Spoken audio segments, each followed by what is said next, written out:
So Borderlands 4 is going to have a significantly more complex and interesting build crafting system than any previous Borderlands game, and I think one of the main elements tying all of this together is going to be the license parts system. And this mix of weapons with licensed parts, so you can have any manufacturer parts on them, mixed in with the new enhancement mods, and mixed in with all of your other pieces of gear, is going to allow you to have some ridiculous combinations, and that's actually what I want to go over in this video, a ridiculous combination that I can already see with the small amounts of gear we've been able to see so far. And this combination is going to be focused around Jacobs. I really like the mechanic we got in Borderlands 3 of Jacobs, where critical hits will ricochet projectiles around, and that's the same mechanic we're getting in Borderlands 4. So let's start off with a legendary shotgun we've been able to see that it is a Jacobs, and it has the Jacob crit effect on it, and then we'll add in a bunch of other parts to see how truly ridiculous this can get. So this is the Hot Slugger legendary shotgun. It is a Jacobs. It has the Jacobs license part, where critical hits will ricochet projectiles to nearby enemies. And it's interesting to note that this is a slug shotgun, so it doesn't have pellets, so just one damage amount. That also seems to be incredibly high of a damage amount compared to pretty much any other weapon we've seen at this level, which is level 7, and only has one round in the magazine and a slow fire rate, which really doesn't matter because you have to reload after every round anyway.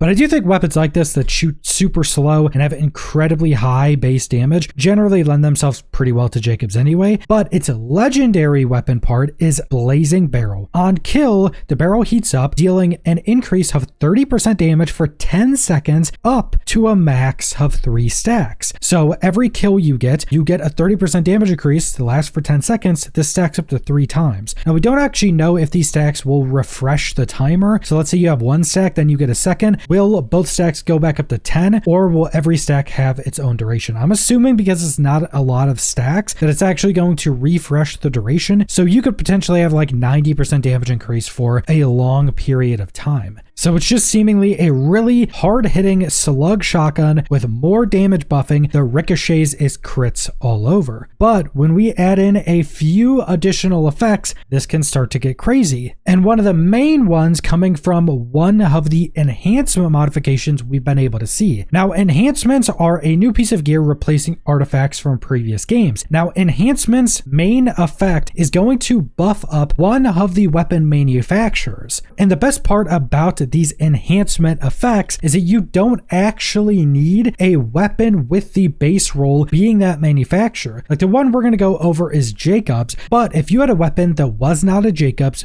but it had a Jacobs license part on it, this enhancement mod will still work off of just that weapon with one part on it. It doesn't have to be a base Jacobs weapon. But the one we've been able to see is an epic enhancement, so this isn't even a legendary. We don't know how crazy legendaries are going to get in this slot, but it's called Critical Elemental Leaper, and it gives you the Leaper effect, which is weapons with a Jacobs license parts gain a 40% chance to ricochet non-critical bullets. Now, this is already completely ridiculous, but I do think this effect actually lends itself much better to weapons with a very high fire rate, or even more specifically, shotguns using pellets. So if you have like a shotgun that shoots out like 12 pellets, presumably every one of those pellets will have that 40% chance to ricochet. And then if you're using, say, a weapon with like 20 rounds per second, that would also just have a much higher chance to be ricocheting rounds around. But keep in mind, you need a weapon with a Jacobs license part on it. So with that being the case, when you get that weapon, you will have a weapon where any crits will ricochet projectiles around at a guaranteed chance. Then non-crits will just give you a 40% chance to ricochet rounds everywhere. So now pretty much any damage you're dealing has at least a chance to ricochet bullets everywhere. And also keep in mind, enhancement modifications will also have stat rolls on them. Like this one has critical damage on it, which is obviously already kind of ridiculous, and its accuracy and weapon status effect damage. This could actually be a pretty good roll, especially as we go over some of the potential rolls with weapons. So even just that mod with this Hot Slugger shotgun with just these 2 rolls could be pretty crazy. But then there's also some potential things that could be added in. Another one being the firmware system, which if you haven't heard about this is a more endgame focused system of Borderlands 4 that's essentially adding gear sets into the game. We've gotten to see them on item cards, but we don't know what any of these firmware sets do, but we do know how they work. So on any item that's not a weapon, so 5 of your slots, that means your rev kit, your ordnance slot, your shield mod, your class mod, and your enhancement mod, all 5 of those can roll these firmware on them, and they'll have a name, an icon, and some number out of 3 depending on how many pieces of that set you have equipped. So you get more of that set and it gives you more bonuses. You can still use 1 out of 3 and it still gives you an effect. So you could actually have 5 different sets or pieces of firmware on your character at a time, or you could have 3 out of 3 in one set and 2 out of 3 on another set. And based upon how they're building everything else in Borderlands 4, I'm presuming these firmware will probably have some impact on the license part system. The license part system, I think, is like the biggest piece of build crafting as we go into Borderlands 4, and we've obviously already gone over modifications that directly play into it, and I would be very surprised if firmware doesn't play into it in some way. So there's a very good possibility, in my opinion, that we do have firmware that will play into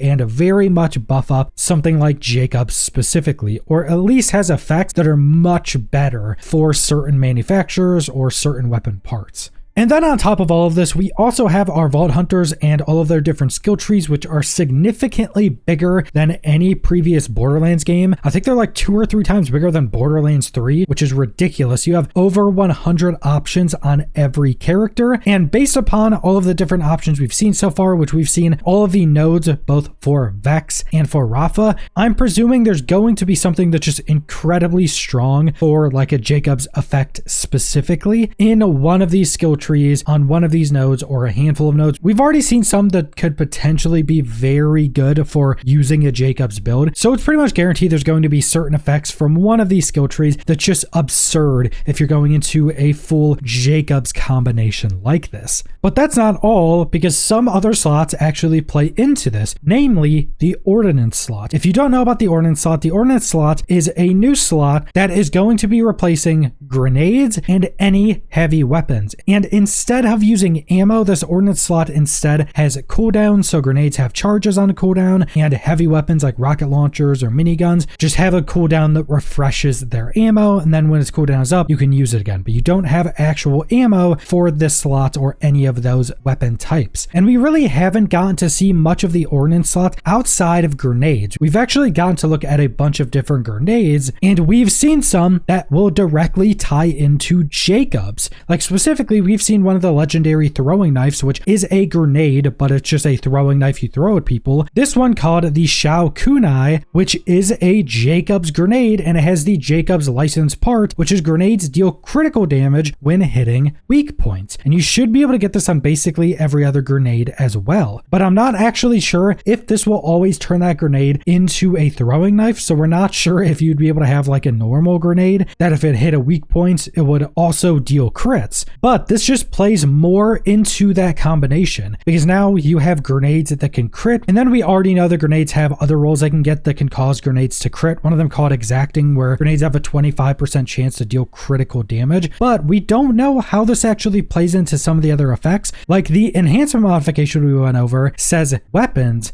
but I don't actually know if grenades are considered a weapon. There is the possibility that grenades could be considered a weapon, and if you have a grenade with a Jacobs part on it, you could just have a chance to ricochet that grenade around, just hitting an enemy anywhere. So there is that possibility, but I mainly wanted to add in grenades because it just kind of ties into this type of build, even though it may not have as many synergies with other items or other skill tree nodes. And I did also want to look at some other weapons, specifically some legendary weapons that could work really well with this, depending on how many limitations there are to this. So the first one is called Lucian's Flank. It's a legendary assault rifle that is a Vladoff, and its legendary role is Trample. Critical hits refill up to 2 ammo to the gun's magazine. We already know from previous Borderlands games this is incredibly strong, and this is a Vladoff, so it has 107 rounds in the magazine, and it shoots 11.5 rounds per second. Has a pretty low base damage, but obviously you have incredibly high damage. This also rolled with radiation on it, so you can apply elements to enemies. It also has the alt fire roll called extra barrel, where you enable a secondary barrel, increasing the fire rate. That seems to be the Vladof specific roll, but because it's not called Vladof, not 100% sure, there is the possibility that this specific weapon could roll with Jacobs on it, because we don't exactly know if there are any limitations, like is this extra barrel actually the slot that Jacobs would normally be in? That doesn't seem to be the case. It does seem like this weapon specifically would just be able to also get a Jacobs roll on it on top of everything else. So if that were to be the case, you would have this Vladof weapon with over 100 rounds in the magazine, with an absurdly high fire rate, with a radiation roll on it, maybe it could roll other elements, and every single crit restores 2 ammo to the magazine. So this could potentially have infinite ammo. So a roll like that with Jacob would basically give you a very fast firing assault rifle with essentially infinite ammo that can apply different elements to enemies. You can increase the fire rate even more with extra barrel, and I'm assuming that'd probably take it up to like 15 rounds a second. And then you could also use the enhancement mod where non-crits also has a 40% chance to ricochet rounds, because this thing has such a high fire rate that you're obviously not going to be hitting all crits all the time. So even all of your other non-crits can also be ricocheting these rounds everywhere. Those ricocheted rounds could potentially crit themselves, which would probably still restore ammo to you from the legendary effect of this weapon. Then you could still be applying elements with all of those different ricochets. That element could potentially tie back into nodes into your Vault Hunter skill tree. You could also have certain buffs that buff up, say, assault rifles specifically through your Vault Hunter skill tree, or through all of your other different effects, through all of your other different gear pieces. So you could be buffing up the assault rifle itself. So every piece of this just starts to play together to create some ridiculous combinations. And I very much don't think this is going to be the most ridiculous combination. I just think something like this is going to be very strong if you can get Jacobs on it, especially mixed in with everything else. This is just kind of an easy one because the legendary effect on this is also something we've seen on a Jacobs weapon before, and it's ridiculously strong as well. And then you just have all of the other more basic stat rolls you'll be able to get on some of your other items. I think enhancement mods and class mods more specifically for this. We already went over the enhancement mod. They can get like critical damage on it, weapon status effect, and it's a very good chance that class mods are also going to have those secondary stat rolls on them. So you'll probably be able to stack up tons of critical damage, maybe other effects that'll play into this Jacobs ricocheting. So there's so many different things that are just going to tie together. And I think all of this, or a good chunk of this, is just held together by the license part system. Because remember, most weapons in the game, or maybe all weapons in the game, would just be able to have a Jacobs roll on it. Meaning you could have the craziest of combinations. If we went back to Borderlands 3 and looked at a ton of different legendaries, and we're just able to put the effect of Jacobs crit ricocheting on it, some of those weapons would just become the strongest weapon of the game instantly. And that is the possibility going into Borderlands 4. So this is one of the most exciting parts for Borderlands 4 for me. Outside of the skill trees, I think the license part system and how that's going to combine and interact with so many other effects is just going to be one of the most exciting parts of the game. And it makes me want to just grind for hours on end looking for those different legendary or even epic rolls that'll have some crazy synergies. But that's all I want to go over. So thanks for watching.